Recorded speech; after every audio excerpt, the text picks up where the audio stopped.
코골이 뭐가 문제일까요? 그게 성인 같은 경우에는 그게 코골이가 매일매일 그렇게 지속되다 보면 심혈관계에 무리가 옵니다.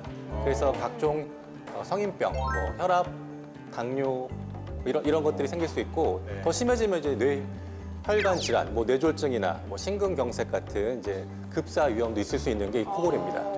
그러면 저 네. 잠시만요. 제가 아무래도 해박한 지식을 갖고 있는 정경석입니다.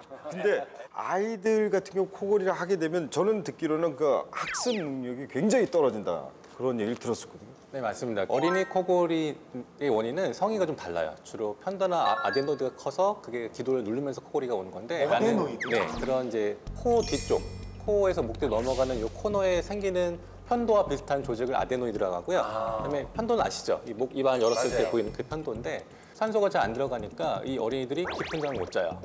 그래서 성장 호르몬이 밤 10시부터 2시까지 제일 많이 나오는데 그 호르몬이 나오려면 깊은 잠을 자야 되거든요.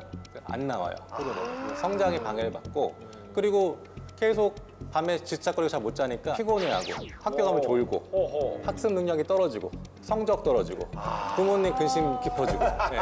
이게 악순환이네요. 그렇죠.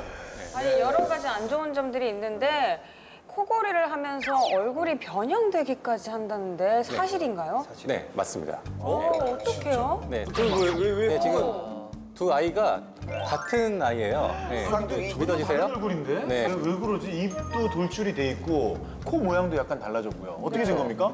저렇게 되는 이유가 바로 저 아이의 심각한 코막힘과 코골이가 원인입니다. 야, 심각하네. 코가 막히고 코를 고니까 계속 이 친구는 코로 숨을 쉴 일이 없어요. 그러니까 코가 기능을 못해요. 그러니까 점점 퇴화해요. 그래서 코의 모양이 변형이 오고요.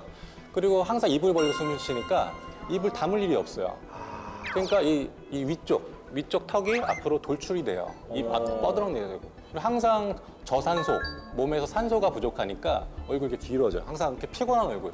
아데노이드 페이스, 아데노이드형 얼굴이라고 하는 게 바로 저 얼굴입니다. 이렇게 항상 이렇게 피곤해가지고 이렇게 된 얼굴 있죠. 네. 야, 정말 우리 아이들이 피곤해서 코를 골겠거니 했는데 자는 아이도 다시 봐야겠네요.